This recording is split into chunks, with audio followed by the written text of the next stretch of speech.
glory days at the stick. From who's got it better than us to brick by brick. It's always the 49ers way, from off-season to game day. Yeah, we talk back. It's the 49ers cutback.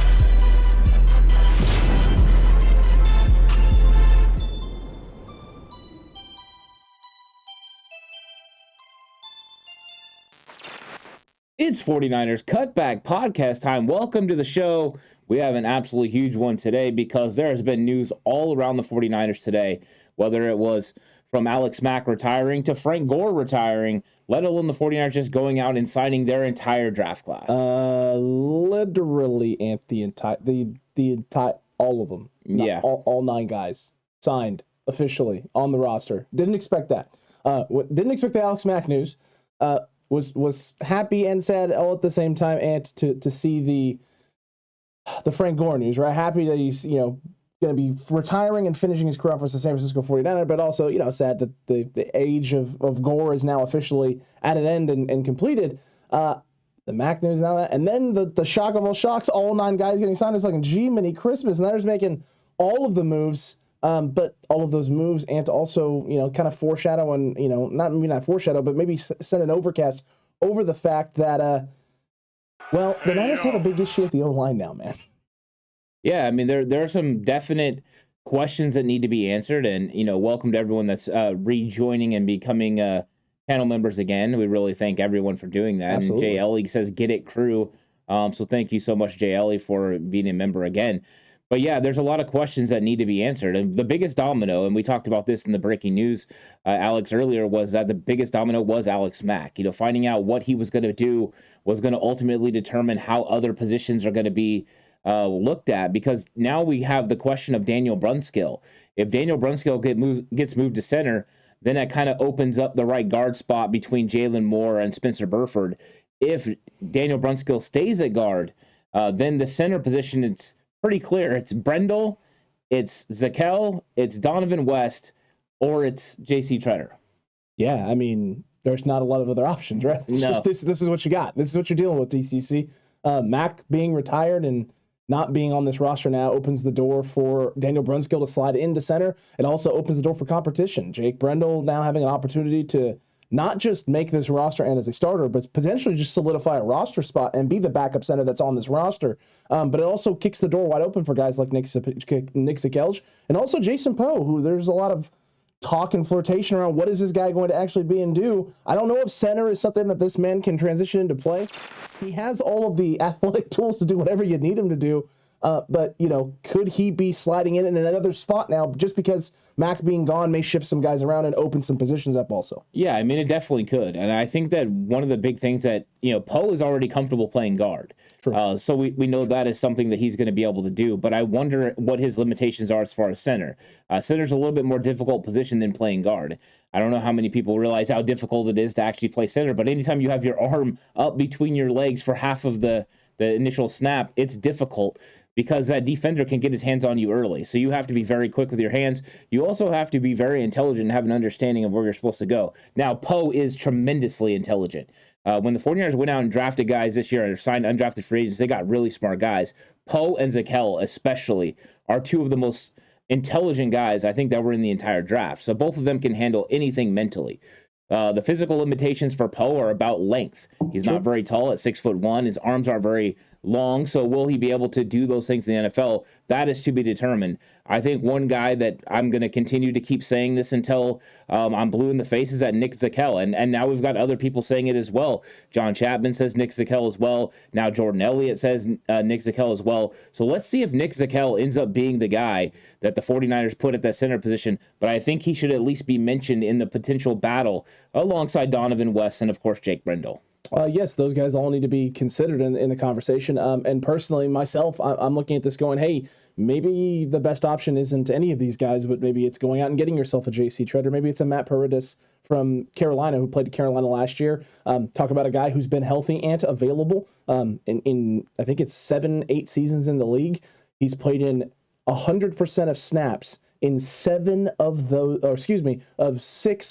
8 seasons that he's been in the league. So 6 of the 8 years he's been in the league, he's played 100% of snaps, if not in the high 95% range.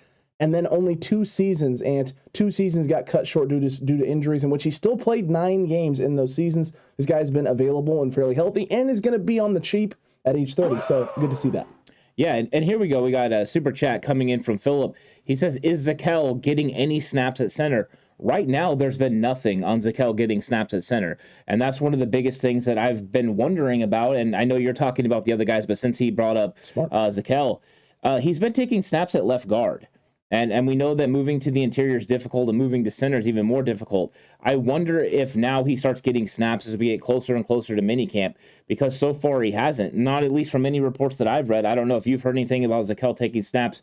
The one tie to Zakelj playing center was John Lynch and Kyle Shanahan telling him on draft night, hey, we're looking at you potentially playing center. When he was asked about it, he mentioned that. So I think that is something that potentially could happen still, and I just think it makes a lot of sense. But right now, the 49ers haven't had Zakelj take any of those snaps yet in OTAs. And could that mean something? Could that mean that Daniel Brunskill is the guy that they're actually looking at and targeting, and they're just going to have Zakelj compete at that left side? And if he elevates and plays well enough there on that left side, maybe they feel he's the better option there, and they maybe want to move Banks back over. Maybe it's just a thing where they're looking at Zakelj right now, not thinking he's going to be ready right now at the start of the year. And so they're trying to put him in a spot where they think maybe he can compete. And if you're moving Daniel Brunskill, it is Danskill, inside to center, then you're going to have openings at the guard spots that you need to fill and address, and you're going to start him there and then see what he can do. I'm not 100% sure. The center position now is the biggest question mark on this football team. And last year, the Niners went into the start of the season and training camp with a huge question mark at the cornerback position and depth. Well, now you don't just have a depth issue at the line right now. You have a starting spot issue at the moment, and that's a big concern. Yeah, Mr. Corey saying, and if the 49ers plan to replace Mack in 2022 was to draft a 5th-round tackle from Fordham and move him to center, that would be ridiculous. If that is the long-term answer, it doesn't seem very ridiculous. If you're talking about this year starting, it could be. But my intent and what I've been saying the entire time is never that Zakelj is going to start this year. It's that Brendel would in fact start, and that Zakelj would be an understudy and eventually take over. If he takes over in the middle of the year, great. If he beats out Brendel, great. But I think Zakelj is an option for the 49ers at center in the future, and I think that's what they were looking at as they were looking to draft guys that they could develop and potentially take over that role down the line. When it comes to Aaron Banks, when you're talking about left guard, I do think he's a left guard. Agreed. Because I think just the things that they've said about him now, the fact that Forster's so bullish about him playing left guard, I think he will play left guard. So hopefully that answers at least one of the questions along the offensive line. Just one. Just one. Because like they were saying in chat earlier today, the only place they actually feel comfortable with the 49ers offensive line is left tackle. I mean, Chat's not wrong. I mean, it's not like Chat's wrong on that. I mean, how could you not feel comfortable about Trent Williams? I will go so far as to say, if Daniel Brunskill was playing right guard, I would feel very good about the right guard spot. I know that may shock some people, and they don't want to hear that, but the reality is that Daniel Brunskill has been a fairly stable presence at the right guard spot. You knew exactly what you were going to get out of Daniel Brunskill, just like you knew exactly what you were going to get out of Laken Tomlinson when he was playing left guard. So while it doesn't give you the same types of feel that you get from Trent Williams, in which you know you're going to get dominating every aspect of the game of football, Daniel Brunskill was stable at the right guard spot.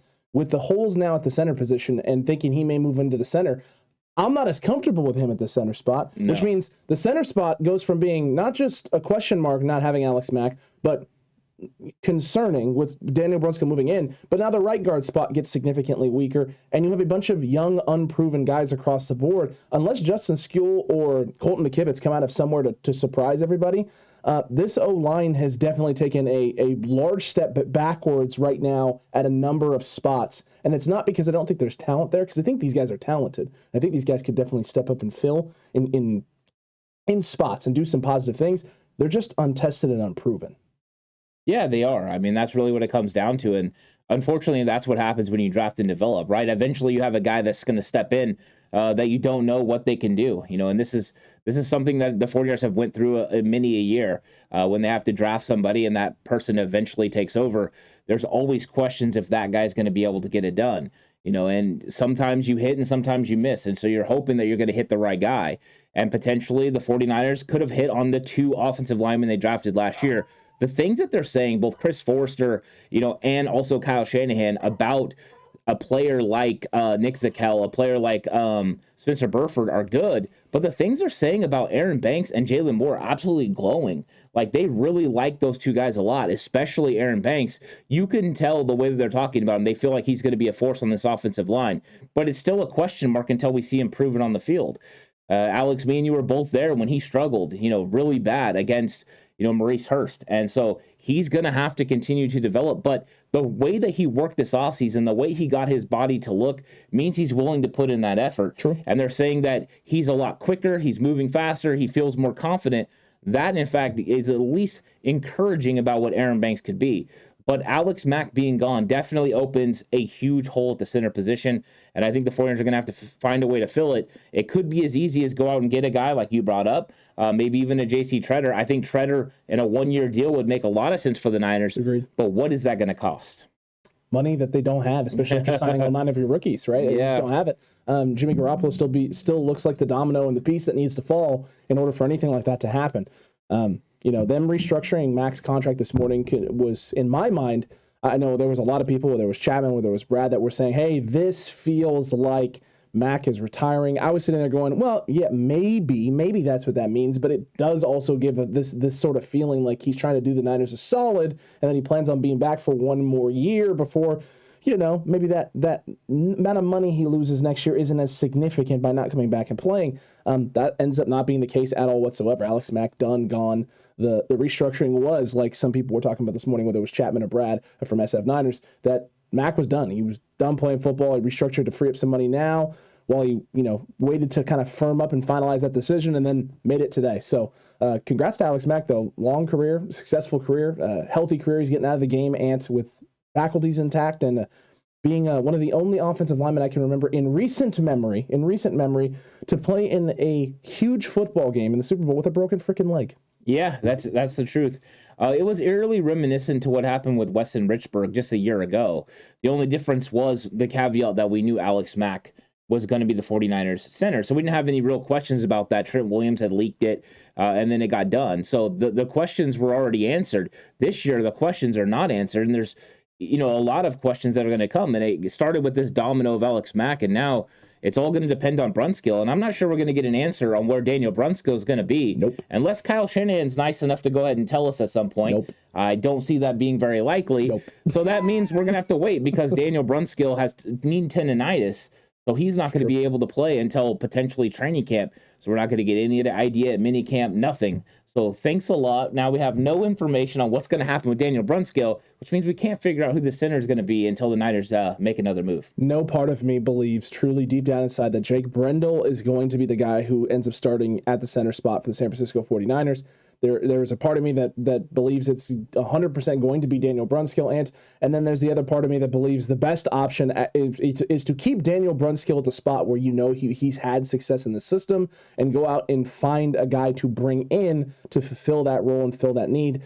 But that can't happen right now. It won't happen tomorrow. It won't happen in a week or 2 weeks. It will happen once Jimmy Garoppolo is healthy, once you can move off of that contract, which means 49ers fans, TCC faithful, get ready. We're playing the waiting game. You're going to be waiting just a little bit longer. Yeah, Jake Brendel, right? Nobody ever thought Ben Garland was going to be the starting center of the 49ers either. Well, but there he was. So sure. We'll see what happens with Jake Brendel. I just don't know. It all depends, too, on Jalen Moore. Is Jalen Moore ready? Is Jalen Moore ready to go ahead and take over that right guard spot? Because if he's not, Brendel might be the better option than the alternative at guard. And so you have to weigh and figure that thing out. Because the center doesn't make the calls in the 49ers offense, I think it's a little bit less pivotal than a lot of other offenses where you really rely on the center to go ahead and move protections and go ahead and pick up other guys.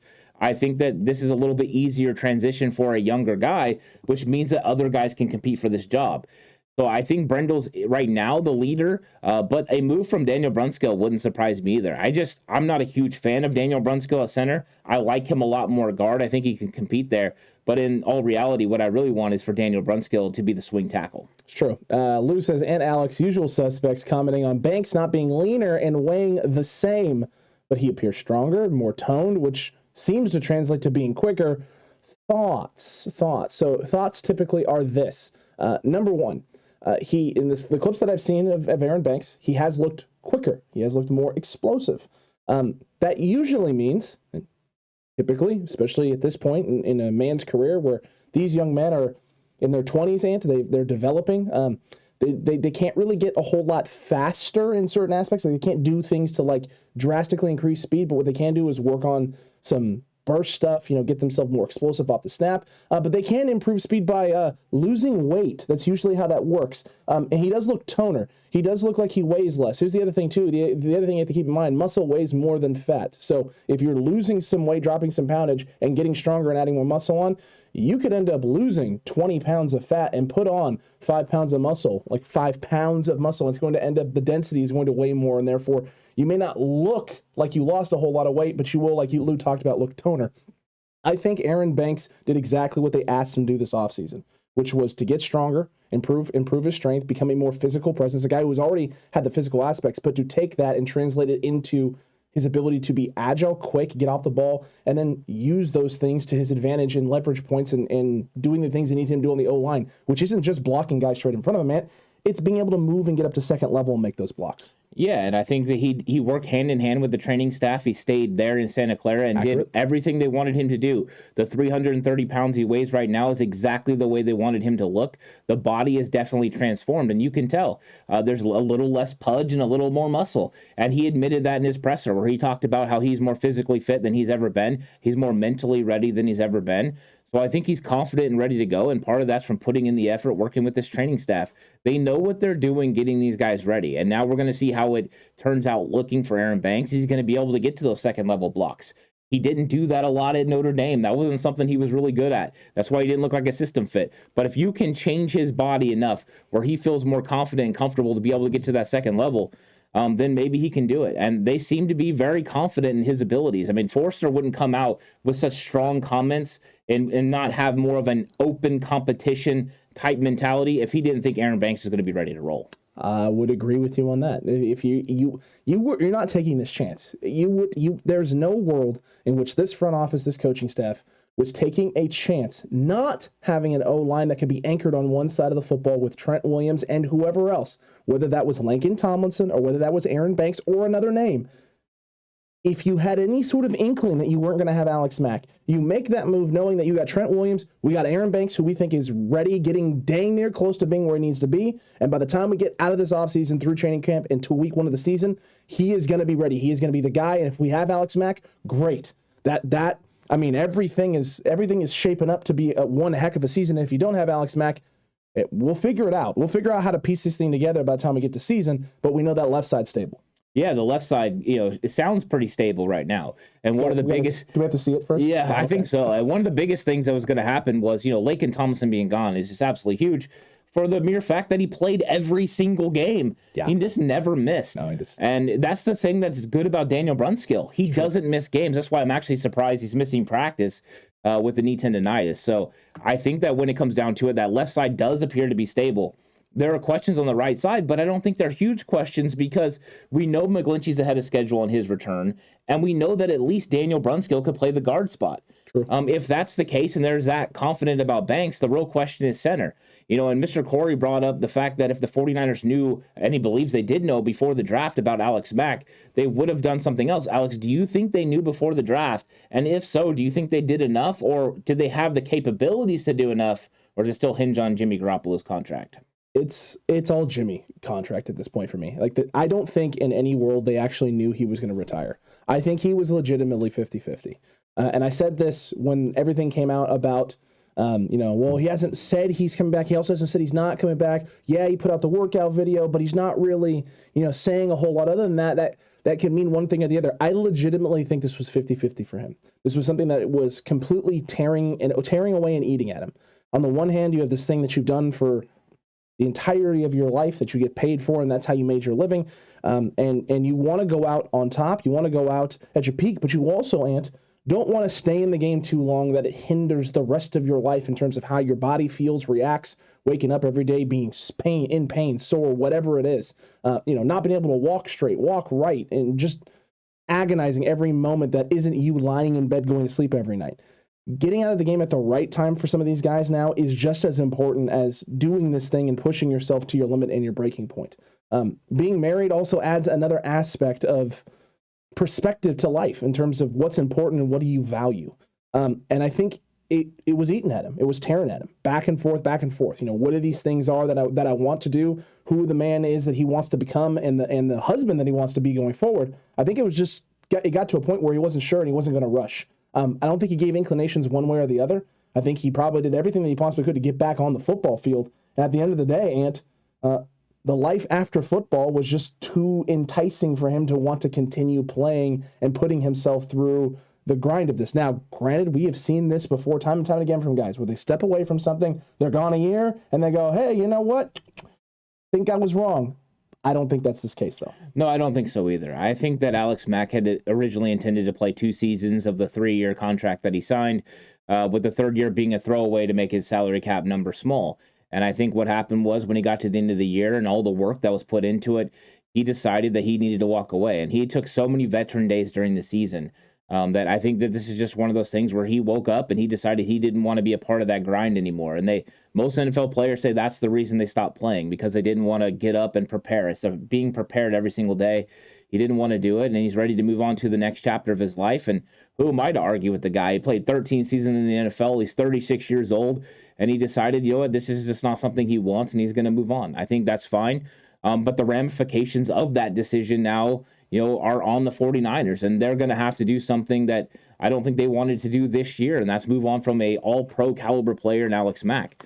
How they're going to move on is a big question, and I think that, there's a lot of players available, and the 49ers did go out and make sure they got some young guys, but Mr. Corey's concerns are realistic. You have Jake Brendel, Daniel Brunskill. Neither one are exactly proven talents in this league at the center position. We've seen both, play at times.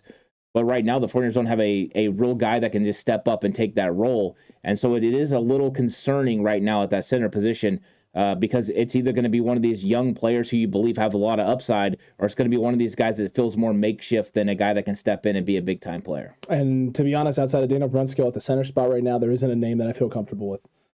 If Daniel Brunskill is the best route for the 49ers, then I'm hoping and praying that Colton McKivitz or Jalen Moore can be the guy to step in at right guard and elevate that O-line. But I'm not sold. I'm not sold on any of these other names. We saw the ups and downs and the issues last year with a Jalen Moore getting out in the field. Now, there was some good stuff and some positive stuff, but it wasn't positive enough for him to be the guy they turned to at the end of the season in Week 18 against the Rams. In fact, it was Colton McKivitz that they turned to, and he did just enough.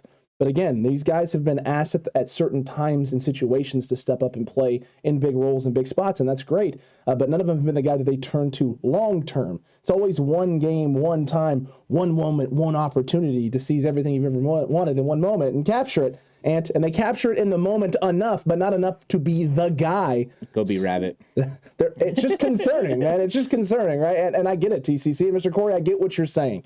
Lynch said before the draft they would let Mack make the announcement himself. That announcement could have been either thing. So you're saying, well, they knew they were going to let him announce his own retirement. They also were going to potentially let him announce his own return. It could have been either thing. I get what you're trying to capitulate there with the direction you're trying to take it.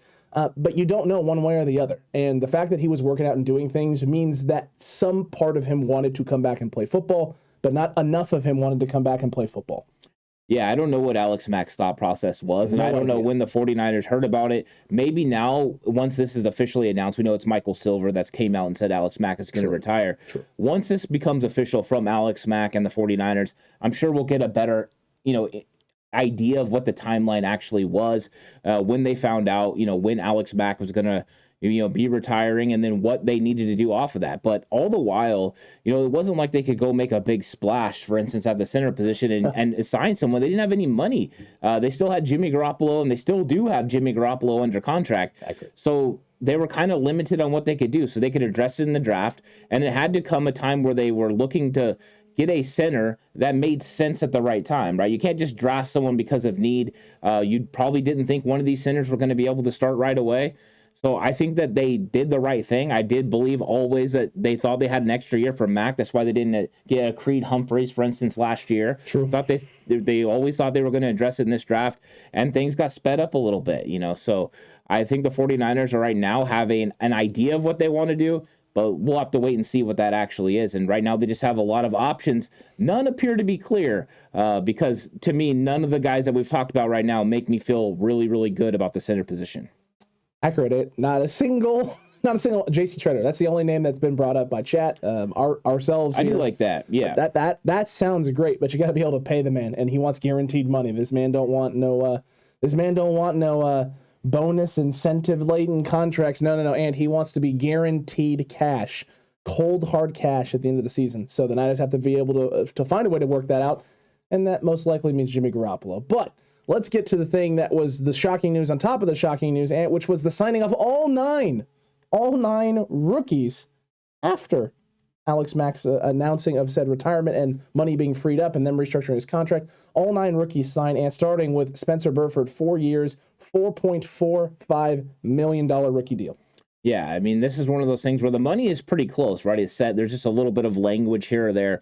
That's one thing through the years that's been nice about what the NFL has done with the collective bargaining agreement is get more NBA style as far as like all the contracts are somewhat figured out. Sure. So we wouldn't have to have Michael Crabtree sitting out for half the season or Alex Smith making more money than most of the veteran NFL players who have been dominating for years. I think it's a really good thing, and I think it does put these guys' contracts in the right frame. I think it's easier for teams, it's easier for players, and for their people that handle their business, their agents and stuff. So these contracts are coming through. But I was surprised the Niners signed all 9 at the same time. Yeah, I was surprised to see that. The 4.45, 4 for 4.45, obviously not a big surprise there. Tyreek Castro-Fields, 4 years, $3.8 million. Kalia Davis, 4 years, $3.8 million as well on his. One pick away from each other, so. Very, very shocking that it was the same. 4 year, $5.3 million for TDP. Danny Gray gets 4 years, $5.25 million. Drake Jackson's, I actually have it here, and what was it? It was 4 years, 6.249, roughly, so $6 million. So 6.2, let's just go with 6.2 TCC is what the contract numbers are looking like there for Mr. Drake Jackson. And Brock Purdy, Ant, 4 years, $3.75 million, and then Samuel Womack, 4 years, $4 million. Nick Sakelj gets 4 years, $3.88. Yeah, so I mean, the good thing is they got all these guys under contract. All these guys are going to be ready to go. The 49ers did it before having to move on from Jimmy Garoppolo. So another thing that they've been able to accomplish with Jimmy Garoppolo is $27 million on the docket. This has been an impressive offseason in that way, the way the 49ers have handled business with still having the elephant in the room that is Jimmy Garoppolo's contract. And they've proven what John Lynch said, that they could operate as normal, with that contract still on the books. The only question is, did they want to sign a Jaquiski Tartt? Did they want to sign a JC Tretter? Maybe they haven't been able to because of the Jimmy Garoppolo contract. But we're not going to have any resolution to that contract until he gets cleared by doctors, and that's not going to happen until the end of the month, potentially even early July. Very true. Very true. Tommy Huxley with question is Alex. What's the question, Tommy? What the question is Alex? A Hell's Angel. What? Hell's Angle? I don't know. Tommy, you good there, man? You all right, my guy? I hope you're okay. I hope you're okay. Mr. Corey says, outside of Linderbaum, I don't see a rookie center being higher in value than Drake Jackson. There really wasn't. I mean, at that spot of the draft, there was not a center prospect I was looking at going, hey, Niners need to go get that center prospect right there, right now. It's a perfect time, perfect spot, perfect situation. That just was not the case. Yeah, I think last year, when you had Landon Dickerson, who would have been available potentially instead of going with Aaron Banks, or Creed Humphrey, I think those were 2 center options that would have made a lot of sense for the 49ers last year. I think this year the center position was a little bit different, where I didn't feel there was as much value for a center in rounds 2 and rounds 3.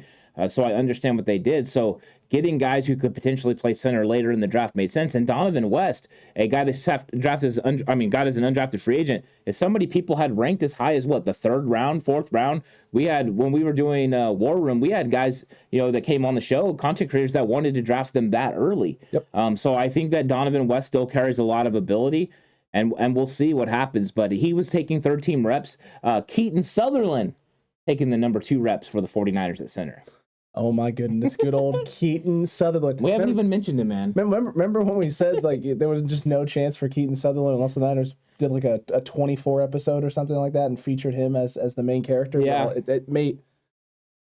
Oh my God, is there Is he going to be featured on the 53-man roster? Is Keaton Sutherland going to be the man for the 49ers in the O-line, Ant? Is he going to be the biggest surprise? I sure hope not. Oh, I hope not. No, I mean, if Keaton Sutherland ended up being the center, it would be one of the most shocking things that's happened in 49ers land in a while, right? It's a Reebok sweatshirt, man. It's not a leather jacket. He called me a goof nut. Oh, he thinks that's a leather jacket. He thinks it's a leather jacket. Oh. Tommy, come on, man. It's not a leather jacket. Come on, man. You got to be better than that, Tommy. G-Mitty Christmas. G-Mitty Christmas, man. And we did see Lewis saying again he wants to trade Ebucom for Tretter. But Tretter's... I'm sorry, cut Ebucom so we can get Tretter. Lou has been wanting to cut Tretter for, Ebucom for the entire offseason right now. Look, Lou, why would you cut him when you could trade him? You could trade him and free up the money. That's true. Picks. I'd rather do that. I just don't think, and I'll let you kind of speak on this. I've spoke on it a lot, but I just don't think they're going to go ahead and move on from Ebucom, considering he had 3.5 sacks over his last 5 games. It isn't just that for me. It's the fact, again, how do the 49ers value certain things, value certain positions? It really does truly feel like D-line, that front four, is the most important asset for this football team. And some people may be going, but we're a run-first football team identity-wise. Offensively, the O-line has to be a priority. I agree with you. But the old saying is defense wins championships. And if you believe your defense is going to be the thing that you need to anchor and rely on come playoff time, come Super Bowl runs, you need your defense to get stops, you need your defense to slow down the run, you need your defense to get after elite quarterbacks in this league, then that is the priority the Niners are going to continue to put on it. And I hate to break it to folks, you've gotten to 2 NFC championship games in the last 3 years with this mindset and ideology, so they're going to continue to put that value, which means every single member of that. Look, if you really look at it, there is not a single guy on that D line that they have brought in, signed the last couple of seasons that feels like doesn't have a shot to make that roster. Yeah, I think so. And this is one of the things that somebody asked on Cutback calling right at the end was about Kerry Hyder making the roster. And it's like Kerry Hyder might be on the outside looking in now. And think about that, right? 2 years ago was a huge piece of what this defense was. But the addition of Drake Jackson, along with Kamoko Toure and the guys he already had last year, it's like, I don't know how these guys make the team. It's pretty crazy. So Kerry Hyder, because he's 31 years old, might not be a cost-effective move to keep him around. You might have to move on from him, even though somebody like Jordan Willis or Charles Omenihu will have tremendous value on the trade market. I just don't know if the 49ers could sit there and trade Jordan Willis for a 6th or 7th round pick just to keep Kerry Hyder, knowing Willis could potentially have a better season than Kerry Hyder on this team. Agreed. It's crazy. And Brad Jones was asking, sorry, missed the start. So who do we think is the favorite to be starting center? And he said Nick Zakelj, or Nick Zakelj. What do you think, Alex? Do you think, I know you said you think it'll be Daniel Brunskill of the guys currently on the roster. Do you think you're going to stick with that? It's going to be Daniel Brunskill? I will stick with the Daniel Brunskill. Yeah. I was someone who put a lot of faith in him and a lot of stock in him last year, Ant, when the talk was Banks or Brunskill. And after the first day of training camp, I was like, yeah, it's Brunskill. Guys, it's Daniel Brunskill. It's not Aaron Banks. No offense to... No disrespect to Mr. Banks, but he's just not there yet. He's not at Brunskill's level, and Brunskill's going to run away with this job. That was my feeling last year. Right now, looking at what the pieces that you do already have, Daniel Brunskill just feels like the lock at the moment just because of the other guys that are there. I haven't seen enough of those guys on film to be like, yeah, I feel they're a better option than what Brunskill can be. I think Brunskill has shown the intelligence and the IQ to be able to play a variety of different spots in the system. And I think he has the trust of this coaching staff. And I think at the end of the day, Forrest or Shanahan are going to be willing to give the reins to a guy like Brunskill faster than they're going to be able to give the reins to one of these other unproven younger offensive linemen they have in this room. It's definitely interesting. And I think when it comes to Daniel Brunskill, he has never played center under Chris Forrester. True. He played center under John Benton, who's now in New York. So I don't know if they saw enough out of the film to think Daniel Brunskill can be that guy. The one thing I do know, though, is they showed enough confidence last year to cut Jake Brendel and let Daniel Brunskill be the potential replacement if something happened to Alex Mack. That was a big risk. They were willing to do it. They got Brendel into the practice squad, and then here you go. Sure enough, he comes up pretty soon, and he's on the roster the rest of the year. I still am going to lean towards Jake Brendel right now. Okay. Only for the mere fact that I'm not sure I don't want Daniel Brunskill starting at guard. And that is the pitch right there. Yeah, that is the pitch. Right? That is the pitch. I mean, if you could tell me that Jalen Moore was going to be ready to go, that he could beat Daniel Brunskill out, I would say, you know what? Let's throw Brunskill into the center conversation right now because he might be better than Brendel that way. I think he is actually better than Brendel as a center. But finding a balance between your guards and centers as far as talent, it's all about getting your best five out there. And the best five might be Brunskill at guard with Brendel at center instead of Brunskill at center with Jalen Moore at guard. I just don't know yet. But hopefully Chris Forrester does because he's the one that's going to be making the decision. Please know what you're doing because as of right now, I have no idea what you're going to do. And I don't like this situation at all. This was my biggest fear coming into the season was a Mack retirement and no answers at the center position. And Jimmy Garoppolo still on the roster and no way to free up money to bring in another player, Ant. And here we are. Worst fears realized. Yeah, and David Hasselhoff says, I feel like West is our future at center. I'm not there yet, David. I'm not there. If you're talking about future as in like 4 years from now, then okay, I understand the argument being made. I just don't think he's going to be ready in the next year or 2 or even 3 years to be that guy. Now, granted, I am the guy who also said that I thought Trey Lance needed 2 years to prep Ant and be ready in year 3, and we're inching closer and closer to being Trey Lance the guy right now in year 2. So I'm someone who tends to be a little bit more critical on guys who need a little bit more developing, but hey, that's just me. I'm not going to count on Donovan West for 2023, 2024. I think he could develop. I think I will discount him for this year. I don't think he'll be good enough to go ahead and start as an NFL center this year. There's a lot of developmental things that need to happen with his technique, number one. Number two is right now he's taking snaps behind Keaton Sutherland. So he's the third guy on the depth chart, and I believe they're going to throw other guys in the mix as well. So I think it could get a little bit worse. Big yikes, Ant. What happened? That's just a big yikes. Oh, about him, Sutherland. Keaton Sutherland is a big yikes. The only good thing we do have is Sutherland's been around for a little bit, True. Right? Donovan West just got his feet wet. So let's see what happens. But I think that when it comes down to it, I don't know how far along Donovan West is going to be. They obviously saw something in him, to bring him in. But there's a lot of development that needs to happen there. I think the more likely scenario for Donovan West is that he ends up being on this practice squad and has a year to potentially develop. Then can maybe make some noise next year. Very true. Very true. It's not happening, Ray. Ray, you want a Fonz impression, my guy? There's a super chat button down there. You drop a super chat, my guy. The Fonz impression is all yours. Until then, though, I'll keep the Fonz impression right here. Yeah, here on the inside. You just keep those thumbs down. I'm just going to keep those thumbs down. I'm just going to keep those thumbs down. Jalen Moore will start somewhere. Shanahan didn't say he was ready to go for him to be sitting on the bench, Mr. Corey. And you know what?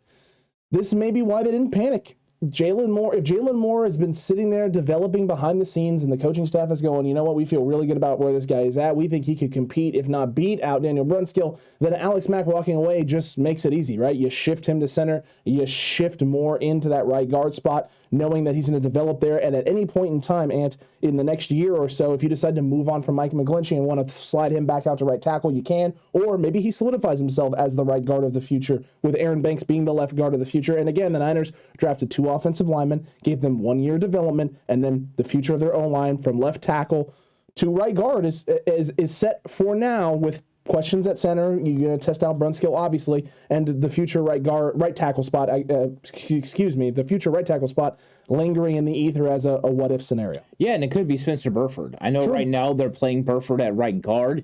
That's where he's getting the bulk of his snaps. But Burford could eventually play right tackle if Mike McGlinchey was to move on. We know that that's one thing they did with Colton McKivitz last year. Colton McKivitz started taking snaps at left guard, and then when it came time, he was the left tackle because playing on the left side, Forrester was doing lefts and rights.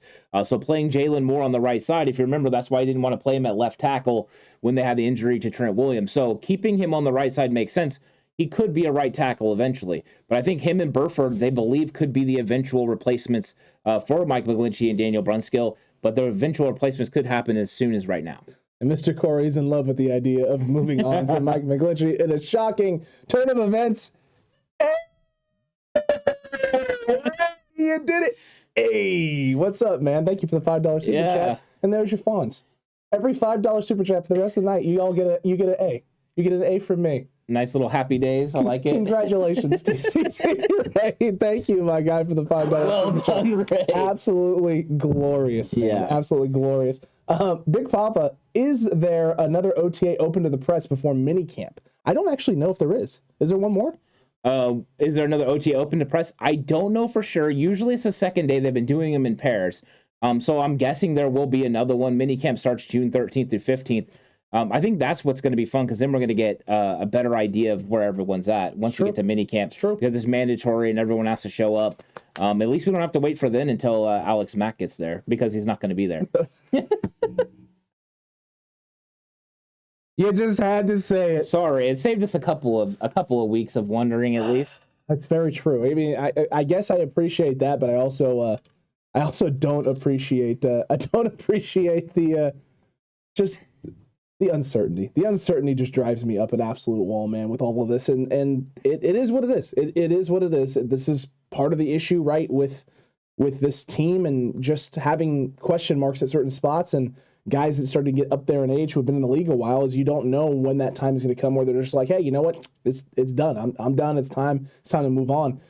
Mack does. He makes his move. He makes his move on. And, the Niners are just going to have to keep on ticking and keep on figuring out what to do. And Lou just asked, will Deebo show? That's another storyline, and we've talked about this a couple of times. I think the reality is that Deebo, with how much money he's going to be making this year and how much he can potentially start getting fined once we get to the mandatory portion of everything and once we get to actual training camp, there is really no reward for him missing. Yeah, I mean, the John Lynch's comments calling trading Deebo Samuel would have been foolish. Yep. I mean, that made it pretty clear. And then him saying Deebo Samuel will be playing for the 49ers this year means there's no wiggle room for Deebo Samuel. He could not show up. I mean, he could not show up to the 3 days of minicamp, lose his $88,000, and do absolutely nothing to help his cause getting a new contract. So it doesn't help you and you lose $88,000. Not sure that's exactly what you want to do. It doesn't sound like a good day's work. Show up, get your money, but we'll see what happens with Deebo Samuel. And I think if he doesn't show up, you know what he will show up to? Training camp, because he ain't gonna lose $40,000 a day, because that's gonna eat up your salary real quick. Can we get Le'Veon Bell's agent on the line to tell Deebo how big of a mistake it was to have Le'Veon Bell sit out? Do you think Deebo would sit out the entire season? No, I don't think there's any portion of him that I think he's too much of a competitor. Yeah, he's too much of a competitor. And Brad Jones did clarify that OTA's open. Lombardi said yesterday on his channel. So, okay, well, there you go. There is going to be another one. So that's good. That's good to hear. That's really good to hear. Marvin Rose, though, is breaking out the time machine and bringing back Forrest Blue to play center, Ant. So there's that. Wow. Mr. Corey, guys can't lie. Mack retiring right now sucks. Yeah. SUCK sucks. It does. David Hasselhoff, future is the key word. So there you go. He clarified. Yeah. You think in future, like 4 to 15 years. If you go Jay Hill's sliding scale. Not 4 to 15. We'll go 2023, 2024. Okay. If you have to wait longer than that, it's probably not going to happen, right? There's an expiration date on your development if you're going to be an NFL player. It's very true. And DZ Egum, and hey guys, my name's McGee. I like it. McGee, thanks for all the great content. Off the subject a bit, but do you guys have Frank Gore in our top 10 all time? Perfect, by the way, perfect segue, McGee. Perfect segue. All-time 49ers or like all-time players? I'm guessing all-time 49ers. Let's go all-time 49ers. You know what? I don't even know what my all-time 49ers top 10 would be. I would think he would definitely be in that realm.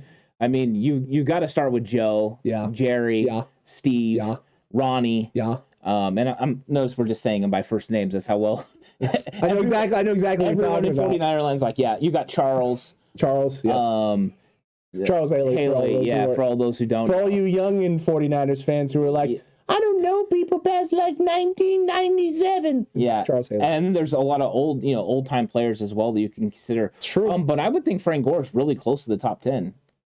It's hard for me to like nail it down yes or no, but I'm leaning more towards yes in the top 10 than no, not in the top 10. Yeah, I do think he's a first ballot Hall of Famer. Oh, 100%.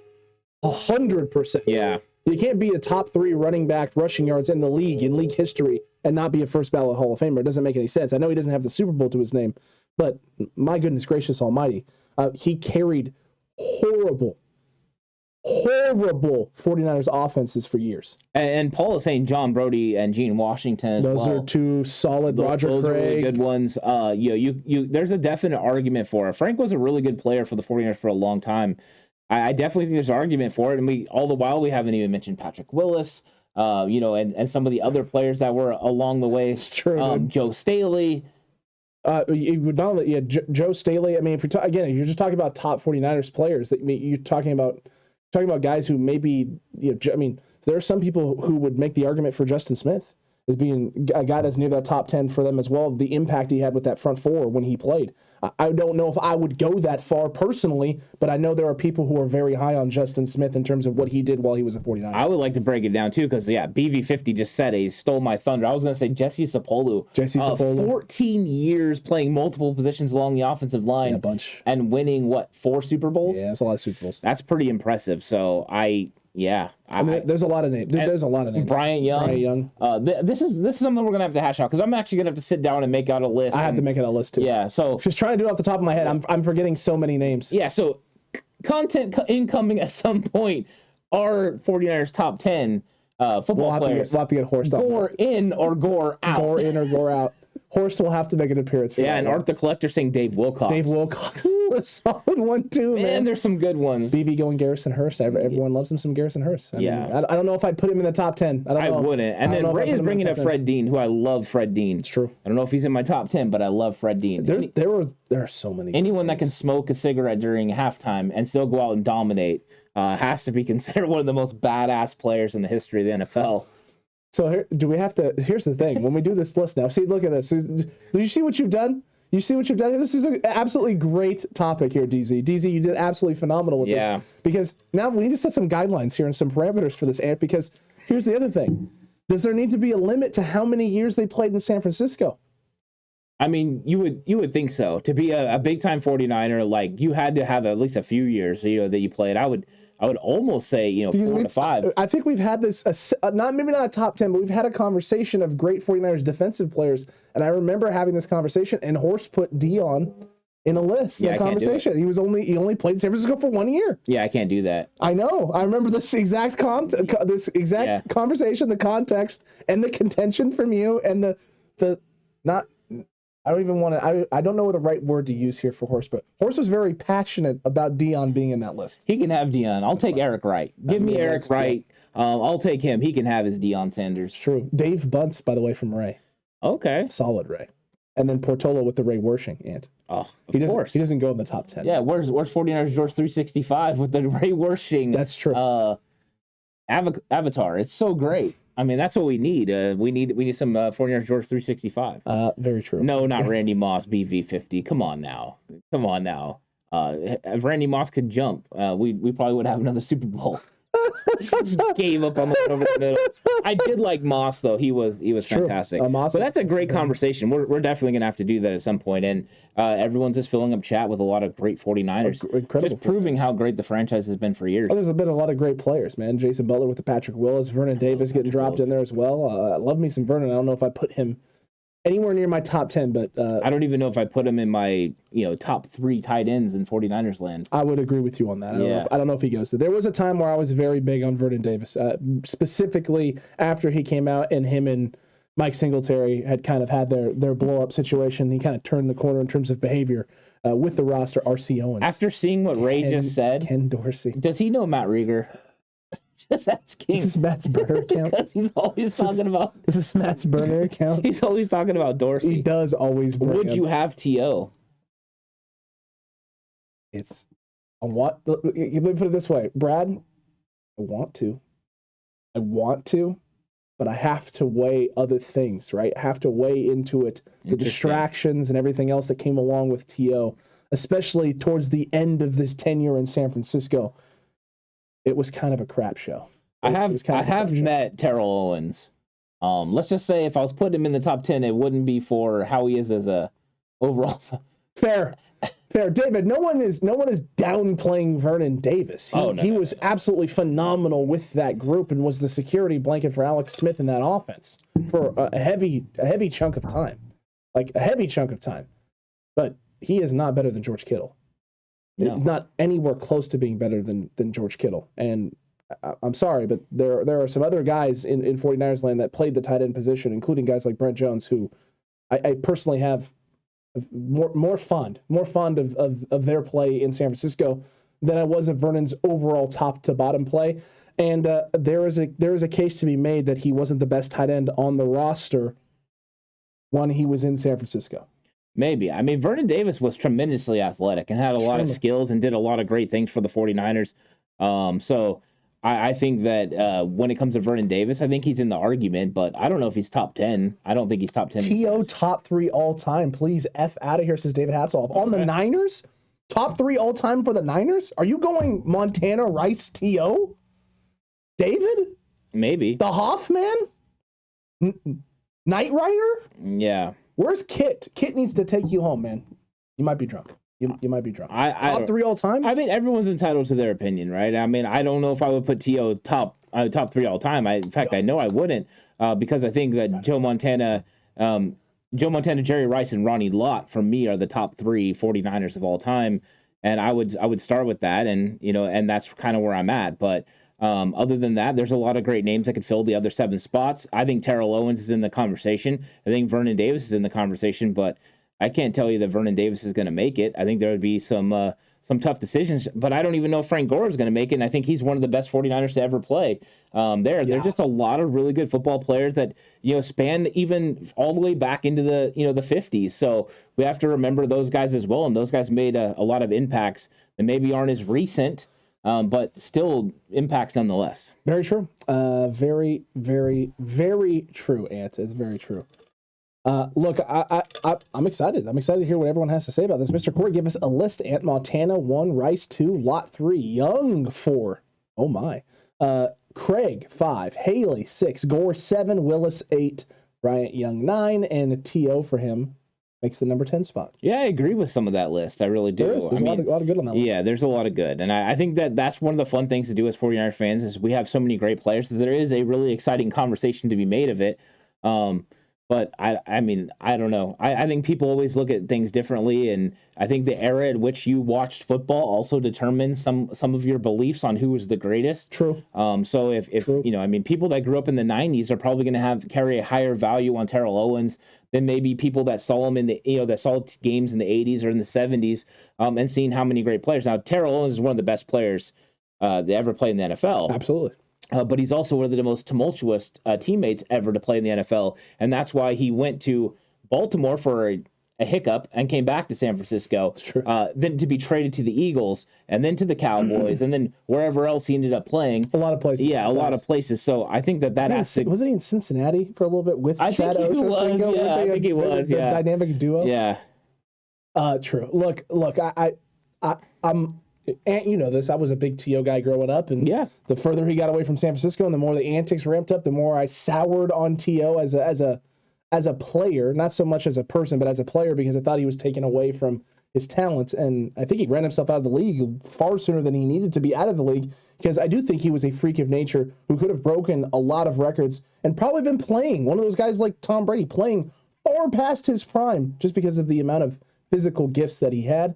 But look, everyone does their own things, and T.O., you can't take away the things that T.O. has already done as a football player and what he did in San Francisco. He was absolutely phenomenal. He was absolutely incredible. I think overall, he could be the second best wide receiver in 49ers history. Easily. But that doesn't mean he makes the top 10 because of all the great players at other positions. True. I think, two things can be equal. You know what I mean? Jerry Rice is the GOAT, and then Terrell Owens is probably the second best.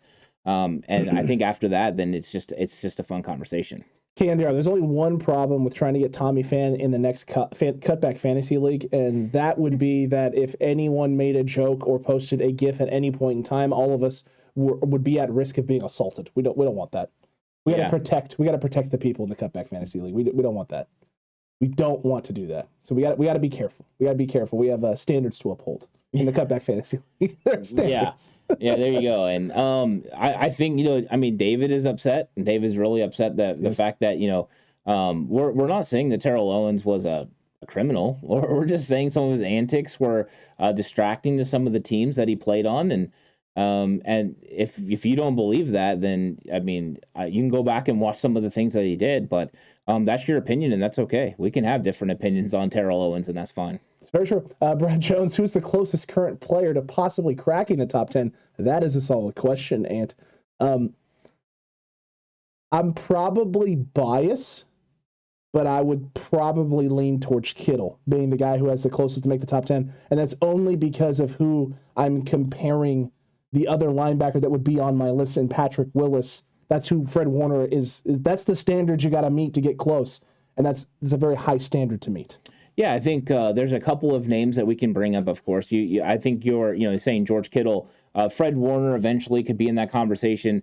I think that also Trent Williams is going to be one of those guys 3-4 years from Agreed. now. If he lives out the life of his contract, yes, that's the key. He could definitely be considered one of the best 49ers offensive linemen of all time, because the 49ers have had some really good offensive linemen, but I don't think they've ever had a freak of nature like the silverback Trent Williams. And then, of course, we don't know what's going to happen with Nick Bosa. If Bosa ends up having another contract with the 49ers, I think he would start to get mentioned. It's one of those guys that's ascending towards the top 10.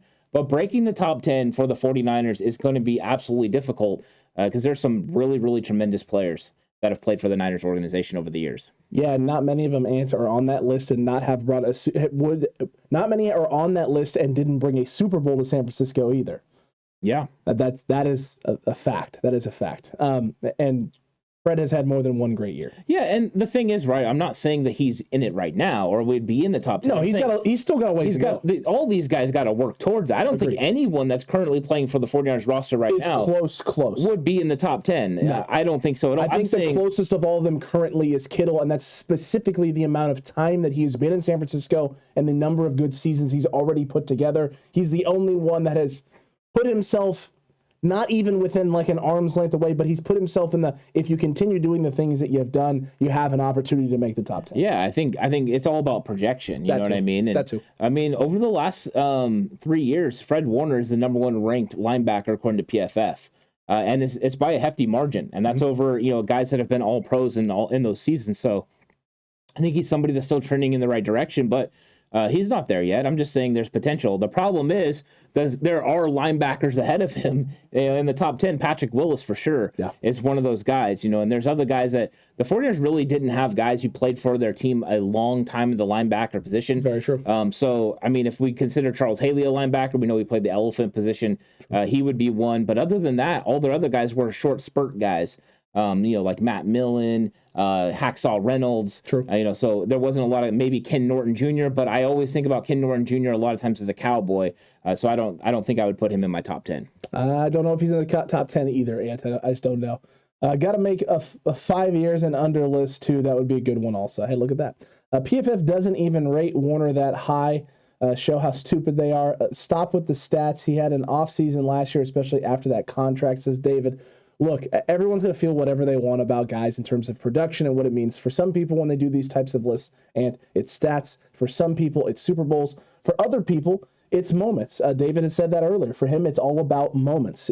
For him, Vernon Davis has more moments than George Kittle. So for him, he values what Vernon Davis did for San Francisco higher than George Kittle. I get it. Everyone's criteria for these lists or for any sort of list at all whatsoever changes. It varies. It's subjective. That's the great part about it, is that you get to take your viewpoint, your perspective, and figure out a way to put together a list that 49ers fans can at least try and relate to.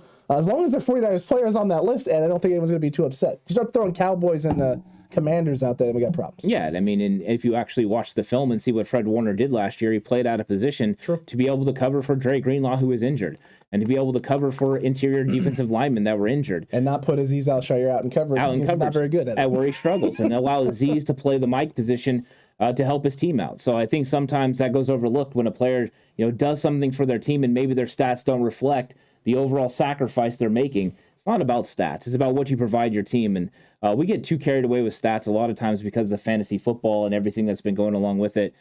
Fred Warner's one heck of a player, and that's why you saw at the end of the season when they had Armstead move inside and the run game started, they started keeping some of these defenders off of him, and all the while Dre Greenlaw got back, and you saw, Fred Warner's himself again. Shocking how that happens. Whenever you get the players that he needs in front of him to keep offensive linemen off of him, he makes plays. Fred Warner's a dynamic linebacker, and I'm excited about the season because he's going to have two really good running mates to go with him. And we just need him to stay healthy. And we get the best linebacking core we've seen in some time in San Francisco. Candy R, where does the Banjo Man rank on the all-time list? He's got to be iconic. He's got to be like one of the number one fans, right? I think every time I think about the fans, I think about the Banjo Man first. It's him and the JETS Jets guy. Yeah. Just that guy wearing his Jets jersey and a Jets hat and chanting, starting the Jets chants. Yeah, I seen David Hasselhoff say Trent is the best left tackle we've ever had. He is definitely the most talented left tackle we've ever had. But I think he needs a little bit more longevity with the 49ers to be considered. He just hasn't been here long enough. That's the only reason I don't put him there. He hasn't been here long enough. Like you said, as soon as he plays the minute he completes said contract he signed, he immediately goes into the top 10. That's not even a question. You don't even think about it. Yeah, he's tremendous. So I do think that that's something that could happen. But as of right now, yeah, I can't put him in the top 10. But talent-wise, he's probably the most talented offensive lineman I think they've ever had. Not even close. Yeah, I don't even think it's close. I don't think it's close either. Ray with the O.J. Simpson. Don't you joke about that. Horse. Don't you joke about that. Well, especially because it was one of the worst trades in the history of the 49ers. In fact, that is what Eddie DeBartolo said. It's the worst trade in San Francisco 49ers history, the O.J. Simpson trade. It was pretty bad. It was bad. Pretty bad. BV Deebo is off to a great start for all time. But yes, and the rookie season was fine. The second year was the setback. This year was an explosion. We all knew he could do it, but it was an explosion I think a lot of other people weren't expecting. But he's got to be able to continue that. If he continues this trajectory, what he did this last year, if he gets anywhere close to it the next 2 seasons, he immediately puts himself as offensively, I think, the guy with the best shot to put himself in the top 10 list. Yeah, I mean, Deebo Samuel's got the potential. I think there's a lot of guys that do. They're going to have to go out there and prove it on the field. They're going to have to continue to get stats. Deebo's going to have to rack up a few years like this, and then I think potentially he could make it. So I would love to see Deebo Samuel eventually become one of those guys, but it's not going to be easy because just as you've seen, everyone's passionate about 49ers football players. There's been a lot of really good ones that are in the Hall of Fame, and then some that aren't in the Hall of Fame that probably should be. Someone like Roger Craig, who deserves to be in the Hall of Fame, and I wonder how close he would be in the top 10 list. I don't think he'd be in Jay Hill's top 10 list, though. No, probably not. There's a good chance that. David says, so they have to play a long time for the Niners? He thinks we're moving the goalposts. No, we've been very consistent on this, David. They just can't be a guy who came in for a year or two, right? It can't be a guy who came in for a year or two with this team and did some stuff and, did really great while they were here and then move on. Trent signed an extension. So if he plays out the extension, by the time he gets to his 5th, 6th, 7th year in San Francisco, then that's when you start wanting to consider putting these guys onto that list because they were a 49er for a longer period of time than just being here for a contract or a few years. Yeah, and I mean, that's what Dave was saying about Deion Sanders as well. With Deion only being here for 1 year, I don't consider him one of the greatest Do I consider him one of the greatest 49er players to ever play for the 49ers? Yes. Do I consider him to be one of the greatest 49ers? No. One of the greatest players to play for them? Yes. Same with Randy Moss. He's one of the greatest greatest players to ever play for the 49ers because he was tremendous in other places. But for the 49ers, his impact was very limited. So I think sometimes you can have really great players that have played other places that play for your team. I mean, Ricky Jackson was a really great player. True. But he came and played 1 year for the 49ers. He doesn't all of a sudden become one of the great 49ers of all time because he was a great player. We got Lincoln Tomlinson from the Patriots, correct? No, we got Lincoln Tomlinson from the Vikings. From the Vikings. Do you think the Vikings, when all is said and done, he is an all-time Vikings great? No, I don't think so. No, I mean he made his career known he developed in San Francisco. San Francisco is the place that helped propel him to where he was. The Vikings aren't going to go back if Lincoln Tomlinson goes on after this with the Jets and to go to a bunch of Pro Bowls, gets a couple of All Pros, wins a Super Bowl, turns around the Jets organization and makes it to the Hall of Fame. The Vikings will not be the team going Vikings great Lincoln Tomlinson. It's just not going to happen. Yeah, no. And I mean David Hasselhoff's right about Deion Sanders being a big reason the 49ers beat the Cowboys and then ultimately got to the Super Bowl and beat the Chargers. That's true. But so they're saying, by the way, they're saying Lions, not Vikings. Okay, maybe it was Lions. Maybe it was Lions. Yeah, apologies. You know what I don't care about? Lincoln Tomlinson before San Francisco. Vikings, Lions, one of those NFC North teams, That doesn't do a whole lot. Yeah, apologies on that. Apologies on that. And everyone jumping in with the Lions. Shout out to chat. Yeah, thank you so much for that. We really appreciate it. Yeah, and you know what? I think that was a great trade for the 49ers. I think that worked out pretty well. Just a little bit. You got a guy that came in and played really well for the 49ers for a long time. And didn't miss any football games? No, he didn't. So thanks to the Lions for continuing to be that team. It's true. Robert Saleh and the Jets, screw you. Screw you and your $13 million. Look, no, I agree with that there. I do agree with that. What was the worst team in Niners history? 2004, 2-14 record, beating the Cardinals twice, 31-28 overtime, identical scores. That was a really bad year. That was a really bad year. And the worst part was the Cardinals weren't even that bad of a football team those couple seasons. They were actually a decent football team. And then I showed up both times and beat them, but literally couldn't do anything else. The Dennis Erickson days were pretty bad, but in all honesty, if I'm being honest, the worst stretch for me as a 49ers fan, it wasn't the Dennis Erickson years, it wasn't even the Mora years, and it was the Tomasula, Chip Kelly stretch there for a couple of seasons, because we knew what we were when Harbaugh was there. We have one bad year with Harbaugh and he's out, and then immediately sink to the worst of the worst. It felt like it deteriorated so fast. You blinked an eye and it was over. And it felt like it was never going to recover. Yeah, I felt like I just tried to block those years out. They were horrible. I mean, those ones were really bad, and in 2004 is no different. I mean, Dennis Erickson was really bad too. I remember when they hired him as coach, I was very disappointed. It's not exactly who I wanted to be the coach, and it really showed on the field. And those seasons were terrible. So I think any one of those seasons can be mentioned as one of the worst. Yeah, I think it's just however you felt at the moment, and. Yeah, I just hope we never have to relive those moments again. Hopefully we continue to stay competitive. That would be really nice, if the 49ers can stay competitive every single season. I would prefer competitive every single season, Ant.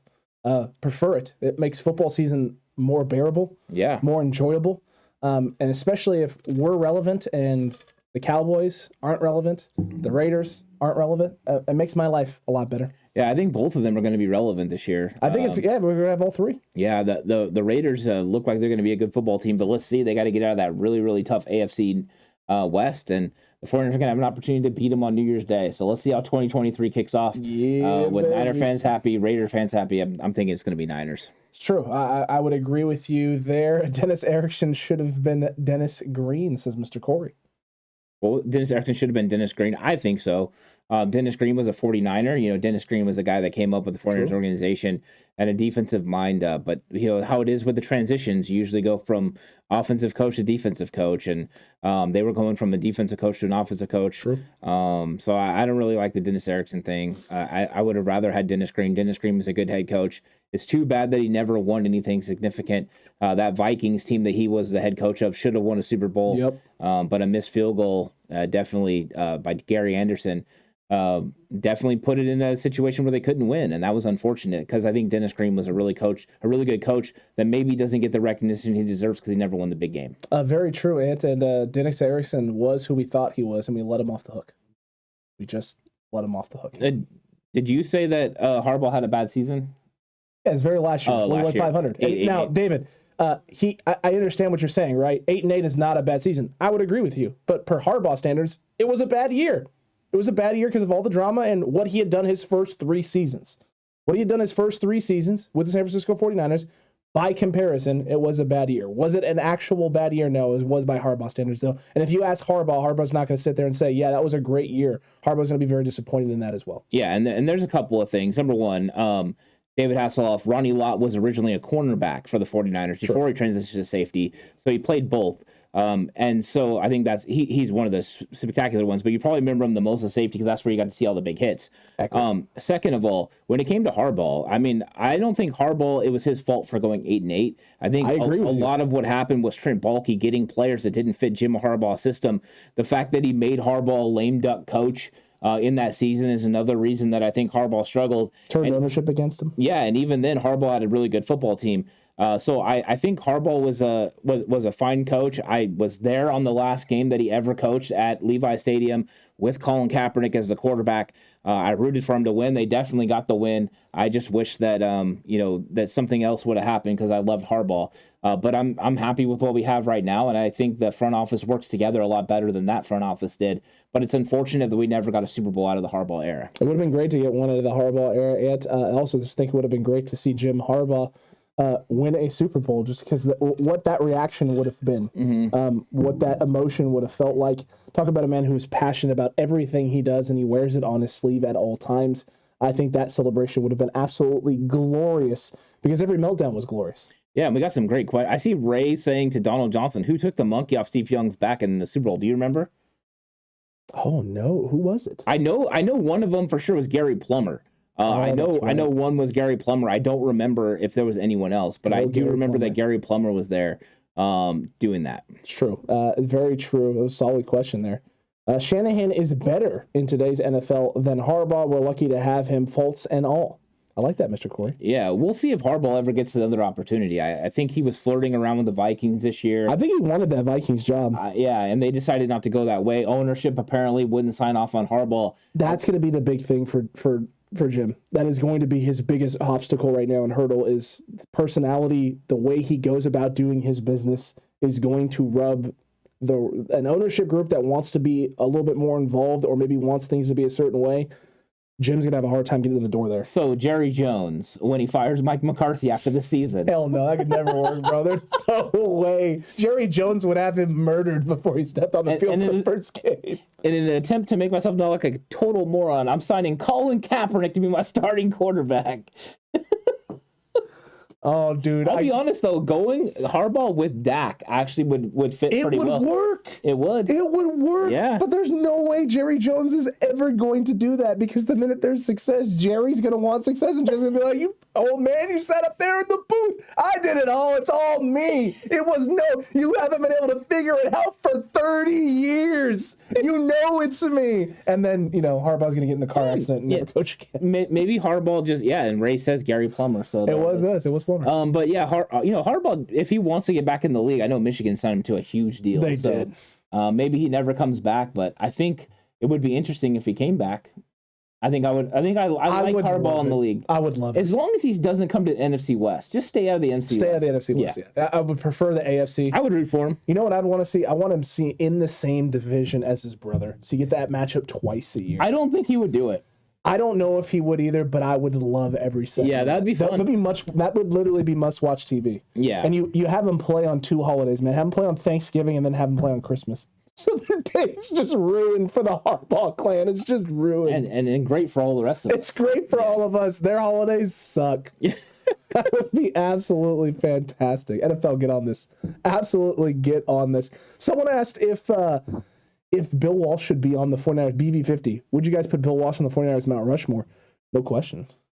I think so. If you're talking about people that had impact on the 49ers, I think that's one of the things you would have to do on the Mount Rushmore is have Bill Walsh and probably Eddie DeBartolo. They both have even to though they're not players, the impact they had for the 49ers, turning everything around, creating the dynasty that was there, they were huge impacts for this team. And I think 2 of the most influential people, Bill Walsh, not just influential in 49er land, but in all of football with the creation of the West Coast offense and advancing the passing game. So I think Bill Walsh would have to be on there, and then I think Eddie DeBartolo would as well. I would agree with you. I think those 2 kind of have to go up there. Brad Jones with a Cowboys question. What week does Mike McCarthy get fired? Because he's believing Sean Payton is going to be the coach of the Cowboys this time next year. Yeah, I mean, he could get fired. And some of the things that he said over time is not good. I think that was a huge blunder. I'm almost surprised he didn't get fired after the playoffs. Running the quarterback draw with Dak. It still doesn't make sense. It didn't make sense. I'm very thankful that we ended up having that opportunity. So later, Lou, have a good one. So I do like that, but I think Mike McCarthy could get fired at the end of the year. I think he might make it through the year. I think they'll win the division. If they start out slow, though. Because I don't know, do the Cowboys have division games to start the year off? I don't know for sure. I haven't looked at Dallas's schedule. If they have some tough games early and lose a couple of games early, scramble back together middle of the season, and then drop a game that they shouldn't somewhere in the middle, he could get fired by the midway point, by week 8, by week 8, week 9. I'm gonna try and pull up that Cowboys schedule right now and see what that path looks like at the start of the year. Yeah, I mean the Cowboys are I'm sure going to have a fun schedle. Anytime you play the NFC least, you would think the New York Giants is going to be a victory, and you would think, the Eagles will be a little bit tougher. They've gotten a lot better over time, and then we'll see what happens with the football team with Carson Wentz at the helm. So maybe there's a little bit of improvement there. Maybe the East isn't as easy as normal. Very true. So they got the Cowboys, the Bucks again to open up the year, Ant. Ooh, I like that. Rematch of last year. So they got the Bucks again, then the Bengals. So those are 2 games they could drop, in theory. They could drop both of those games, start off the year 0-2, and then guess what? You get the Giants and you get the Washington Commanders, and you're right back to 500. It's all good until the Giants are starting Jimmy Garoppolo as their quarterback, and he goes out there and wheels and deals and beats the Cowboys again. It could. It really could. Their middle of their schedule is so cake. Look at this. Eagles Lions, is not cake. Bears. I'm going to say Eagles is not cake. You getting high on the Eagles? I think they've got a really good team, and the fact that they added A.J. Brown to that already really fast receiver group, I think their run game is going to be improved with Kenny Gainwell. I got questions, man. Oh, I got questions. But one of the best offensive lines, though. Their O-line is solid. Yeah. Their O-line is solid. So I think the Eagles are going to be a little bit of a problem. This is Hurts' last chance. This is the year, though, right? He's got to turn it over this year, and if he doesn't, you can't wait. Like, they're going to have to go make a move for a quarterback. Yeah, I wouldn't wait if I was them, Agreed with you. So I think, they'll do something, but what it's going to be, I don't know. Jalen Hurts, he hasn't proven it yet. We'll see if he can do it this year. He's going to have opportunities to do so. He's going to have to, And he has a lot of speed. I mean, the receiving group is so fast for the Eagles. Brad is calling winning the East for the Eagles. David says Washington has a chance, too. The Commanders are going to be. Disagree. They're going to be.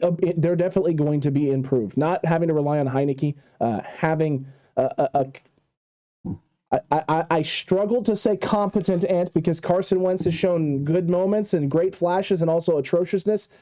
I guess a more stable quarterback play than Heineke was. Yeah, I think that's fair. And Wentz has more top end ability than Heineke. I mean, Wentz is one of those guys that when he was drafted was one of the most athletic, gifted players that could get outside the pocket, extend plays, and get the ball down the field. The same way as we talk about Trey Lance, they used to talk about Carson Wentz. True. And he proved that. I mean, the season they won the Super Bowl, he was an MVP caliber quarterback.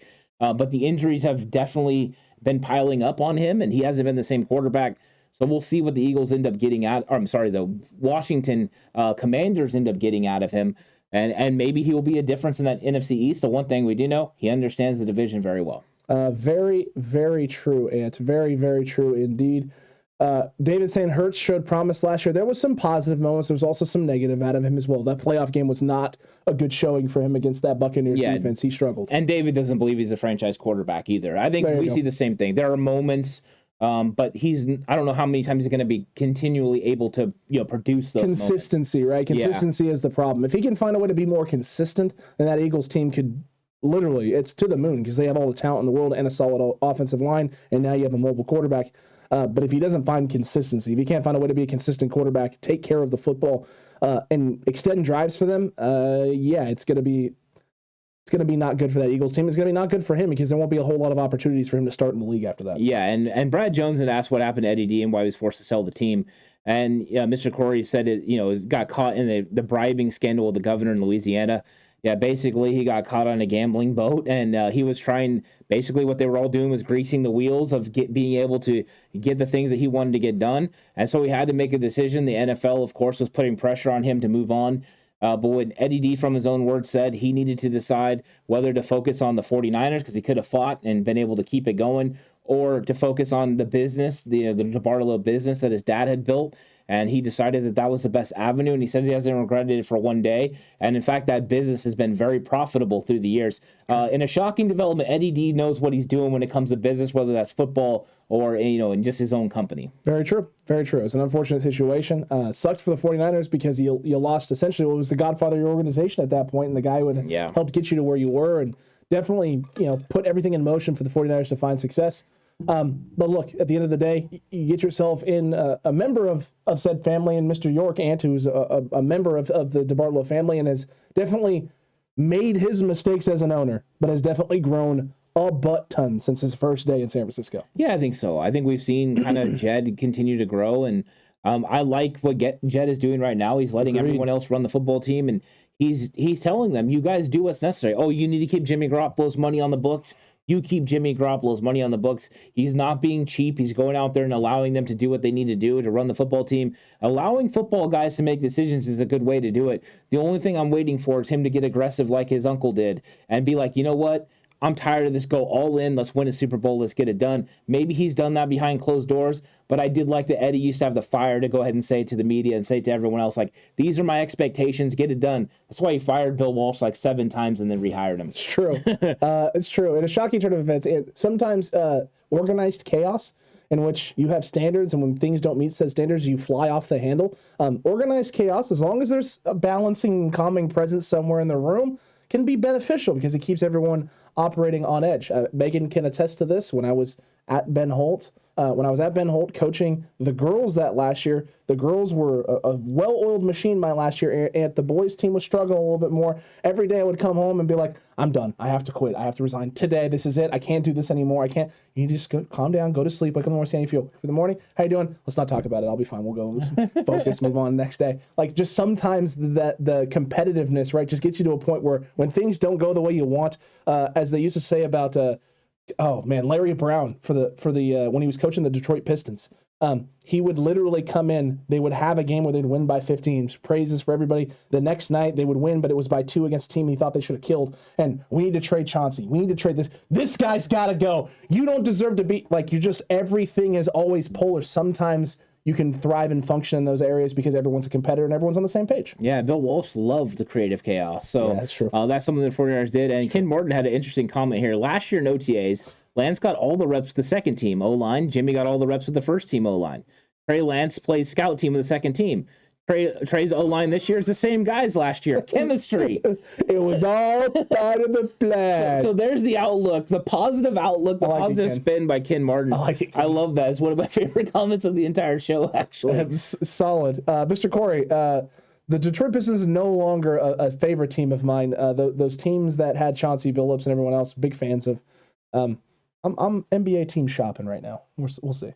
I'm NBA team shopping. Yeah, I'm going to root for the Seattle Supersonics. Are they still in the league? Absolutely. All right. Yeah. Absolutely. They're glorious. Yeah. Next it'll be the Washington Bullets. I don't really watch basketball anymore, but I did see someone ask who we expect, which rookie do we expect to have the biggest impact this year in 2022? It would feel like it's going to be Danny Gray or Drake Jackson. Those are the two who feel like have the best opportunity to be on the field, I think, the most. Yeah, it does feel like those guys would be on the field the most. Maybe TDP. Possibly TDP as well. Would be somebody, but you would think it would be one of those guys. I mean, one of those top TDP. 3 guys, right? It has to be. It's one of the 3. It can't beat. Well, I say that, Nick right? Zakelj. I say that, and then Nick Zakelj could come busting through that door, right? Spencer Burford could blow the socks off of everybody and somehow sneak into the starting lineup. It feels like those are the 3 that have the best chance, though. That I will say that. I think what you're going to see, what I would say is that it depends on how you view like impact, right?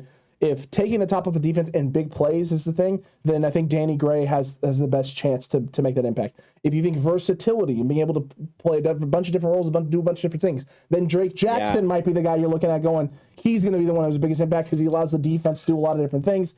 And if you're looking at guys to make key plays in key situations, not necessarily the big statistical plays, then it might be Ty Davis Price as a red zone back, a 4th down, 3rd down short yardage back that comes in, keeps the chains moving, and you're sitting there going, he had the biggest impact. So subjective. Once again, there you go. Yeah, so Quantrez Knight it is. All right. No, I think you're right. I think Danny Gray has a lot of potential to make an impact on this team because of the way that he runs his routes and the fact that he's got so much speed. So fast. And I think that I'm looking forward to seeing the speed, not just going over the top, but over the middle as well. Mm-hmm. That was one of the things I hoped to see from Travis Benjamin last year because he did that with Cleveland and with the Chargers, but he didn't do that at all last year with the 49ers. It wasn't something Kyle Shanahan wanted to do. Mm-mm. Maybe he will want to do that, with Danny Gray. And I think TDP, you're right, he could rack up some touchdowns.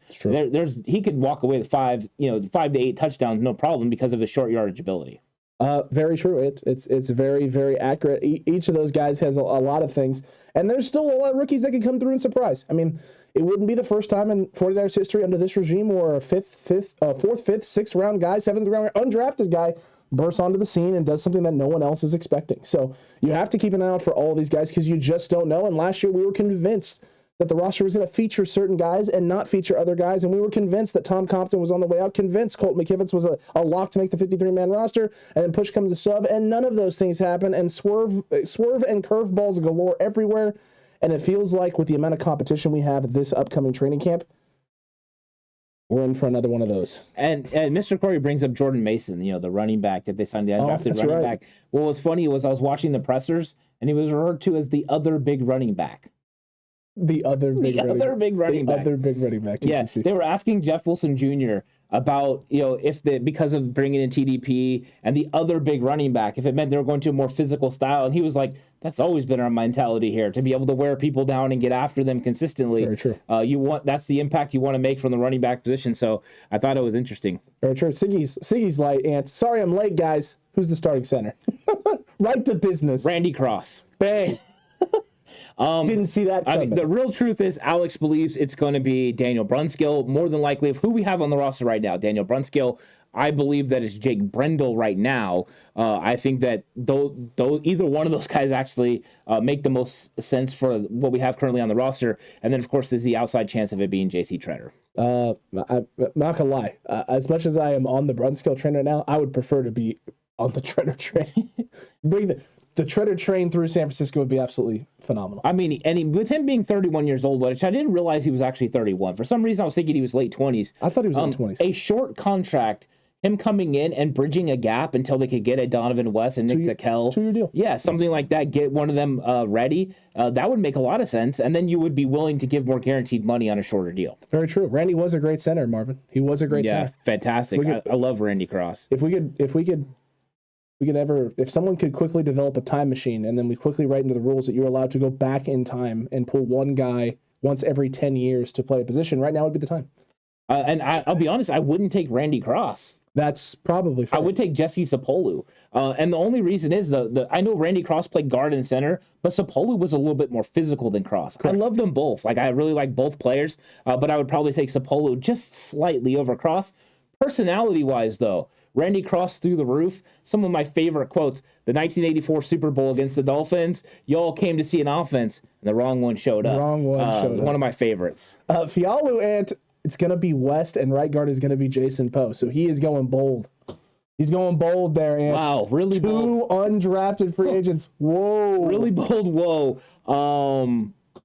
I will not only be stunned. I'm not going to tell you you're wrong because I don't want to be like that. But I'm going to say that's going to be very difficult for them to get done because I think that there's a lot of really good football players ahead of them. And I'm not even sure Poe is an offensive lineman in the NFL. So he might not be. He might not be. Fialo, if that happens, man, we're gonna have to bring you on for a segment called Fialo Knows. Wow, if he's right about this, we have to remember this because we have to give Fialo all the love. Literally, we have to clip this moment, post it on all the socials. The TCC smarter than every other fan base. We just didn't even know it. Yeah, it's true. BB50 saying Jeremy Newberry. Ooh, Jeremy Newberry was a really good center for the 49ers. Solid. I like Jeremy Newberry a lot. A tough, rugged guy, played with attitude. He's definitely somebody that was solid. I wonder if he would fit in Kyle Shanahan's scheme overall, where he fit very good in the scheme that he played in. Big Papa, that's not nice. That's Paul. Is that bold or big yikes? Could be either. It could be either. If you're on Patreon, you're going to find out. Very true. Jeremy Newberry, underrated 49er. Agreed. Yeah. Agreed. Agreed. And aloha to you as well, Fialo. Aloha, sir. We'll see. We'll see what happens.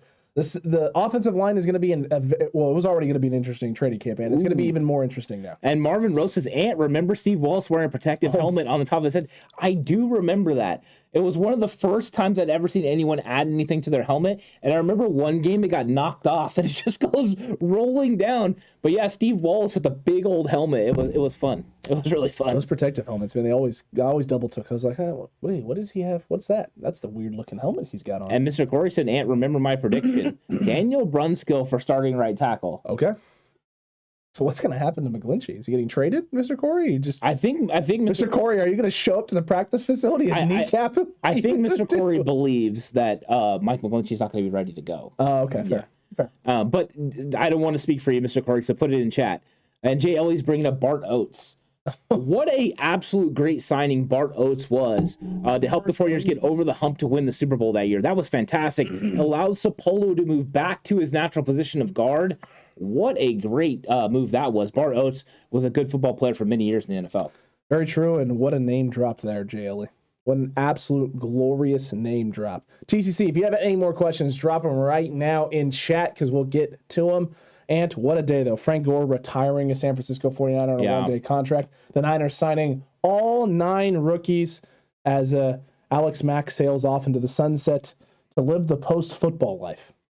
Yeah, I mean, this was a very eventful day. It's true. And all the while, here we are June 2nd. There's no information on D Ford. He hasn't been released. They haven't freed up the whopping $1 million they would by going ahead and moving on from D Ford. So that is something that could still potentially happen. Or are we going to get D Ford showing up at minicamp? Could they let him come in and compete? What do they have to lose? Nothing. Literally nothing. Nothing. If he's healthy, and can actually withstand a pound. Here's the problem, though. Can you actually legitimately risk putting this guy on the roster, him playing 2 games and then missing the rest of the season? I don't know. I mean, either way, right? If you cut him, it's $5.88 million in dead cap space. Let's try and get something out of it. So maybe. Yeah. I still think it's more likely that he gets released. I'm just bringing it up. I agree. He's not released yet, so. Agreed. Yeah, and good luck and good life to Alex Mack. Agreed with you there, Marvin. Yeah, agreed. I hope he enjoys being retired. I hope he enjoys all the money he made, and I hope he goes and has a wonderful family. Yeah, and Derek Deese, another great player that just got brought up. Solid. So, Deese was a very good football player. Joe Nedney. Ooh, I like Joe Nedney. I like me some Joe. Nice little left-footed kicker. Joe Nedney, great. Wade Ritchie. Yeah, also Joe Nedney making number 6 good again after what had happened with Mike Kofer. Oh, Mr. Wide Left. I mean, it was we had a bad stretch there with kickers, man. Yeah, so you see the starting O-line for Fialo there. Williams, Banks, West, Poe, Moore. Well, the good news is I agree with you on 2 of 5. 2 of 5, and that's it, Fialo. You got it. You're on the left side. Left side is solid. Yeah. Everything else, I have questions. Yeah. I'm not ready to go down that road. If that ended up happening, that would mean the 49ers got something going there. Just hopefully they didn't take injuries to get to that offensive line. But I hope so. Poe is tremendously athletic. There's a lot of gap scheme. He'd be pulling a ton. Very, very true, Ant. Very, very true. Blaine Gabbert celebrating like he won the Super Bowl with a walk-off TD at Chicago. Oh, I do remember that. Yeah. I do remember that. Mr. Carson, I'll make D-Ford's ass work for that kind of dead cap money, even if it's just cheerleading. Fair. Absolutely fair. Peemer, what's your favorite Frank Gore memory? Mine's are the runs that looked like nothing but then gone. Yeah, I think the one I'm going to remember, and it could be because it's one of the ones towards the end of his career, but it's when the 49ers are coming back against the Atlanta Falcons in the NFC Championship game in 2012, and he runs up the middle and he scores a touchdown, and he gets to the end zone and he starts doing the dirty bird, and then he just waves it away. Because I grew up in that dirty bird, I hated the dirty bird after what Jamal Anderson did, beating the Niners when they should have won the Super Bowl in 1998. Hated it. So Frank Gore doing that just made me feel warm and fuzzy inside, and that's how I'll probably always remember Frank after this. I started doing the dirty bird with him. I started to do it with him, and then he did that, and I was like, oh. Yeah. I remember that was good. That was absolutely glorious.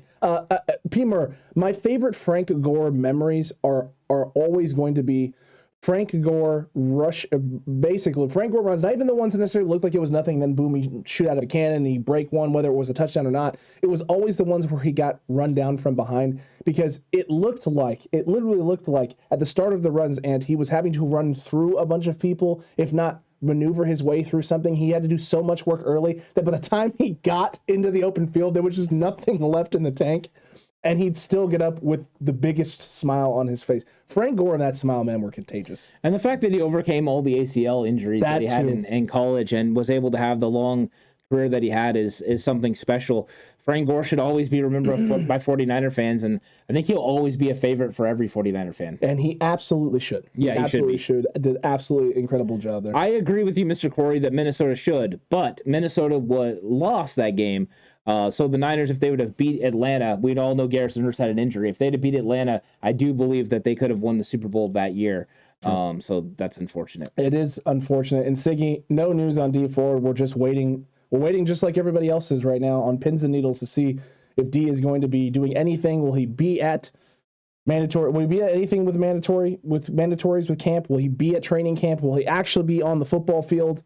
Or is the D Ford swan song finally going to play and D Ford right off into the sunset? Yeah, is he going to be released? Is he going to retire? I think those are other things that will have to happen too. And all the while, I think he still wants to play. I do think he still wants. I think that's the hardest part for me, and this is why I've never been someone who wants to pile on D Ford. This isn't a guy who doesn't want to play football and is just finding a way not to be on the football field, right? This isn't the Albert Hainsworth situation where you get a big contract and then just completely let yourself go and don't ever make an attempt to be the guy that everyone thinks you can be. This is a guy who's trying everything that he possibly can to be on the field, be the guy that he wants to be, play the game that he loves, and his body just doesn't want to cooperate. Donald says, Ray, Stain Gabbert was trash, and he thought he was good. I think Ant could have been a better quarterback than him. Dang. You could too. I would trust Montana today than Gabbert at his prime. Holy crap. Joe Montana post hip surgery. If you give me like 30 yards in, I got a kind of not the strongest arm anymore after all the shoulder injuries, but 30 yards in, I'm pretty accurate. I gotta truly believe, Ant, deep down, that you give me a speedy wide receiver or some guy with some height or a guy who can jump, that I could put a ball up there with enough consistency for them to come down with it a few times. All I need is Nico. If I have my buddy Nico, we're going to make it rain. But other than that, in no world could I even come close to Blaine Gabbert. He's an absolute NFL player and a first-round pick. He's got a cannon for an arm. He does. I was just having a little bit of fun. No, he's just... if you have me... no. Just, let's put it this way. When I was doing punt, pass, kick competitions, it wasn't for the passing. Yeah. All success was not from the passing. It was everything else. D Ford done everything you can to make it easier on the 49ers to pay them the massive contract. Big Papa, he has worked with San Francisco a lot. Yeah, I think so. I think, Paul, we really do have to give, him the respect. D Ford did a really good job for the 49ers as far as he knows he hasn't been producing on the field, so he did a good job of making sure he at least worked out the money. I think that was very nice of him, and we've seen this continually from players that are exiting the 49ers. They've done a really good job of helping the organization. It must mean they believe the organization is looking out for them. Very true. JLA and a Super Bowl ring. He does have one of those. And he said, didn't Gabbert beat out Cap? It depends on who you ask. Depends on who you ask. Yeah, I mean, Gabbert, to me, Gabbert always was a talented player. He wasn't untalented. That's never been the question. It was just, was he worth the top 10 pick? No, he wasn't. Is he a good backup in this league? Yes, I think he is, because he can win you a couple of football games, and that's all you really want from your backup. Yeah, and he won a couple of football games for the Niners as a starter. He won a couple of football games. Everywhere he was a starter. And Ant, if you win a couple of football games, you can continue to be in the football league. Yeah, and he definitely deserves to be in the league. As much as it's funny about Blaine Gabbert, he deserves to be there. He's a good football player. You know who doesn't deserve to be there, though? Josh Rosen. He's out of time. BB50, I bet Steve Young can still throw a tight spiral. I would imagine so. Yeah, I would think so. Steve's just fragile at this point, though. With the amount of concussions he had in his career playing, I would not want Steve Young anywhere near football. Well, we don't know how he's recovered from those. It's been a long time. He hasn't had a concussion since 1998. It's been a while. That's 24 years. It's 24 years of no concussions. Yeah, I mean... Unless his kids are just beating the crap out of him.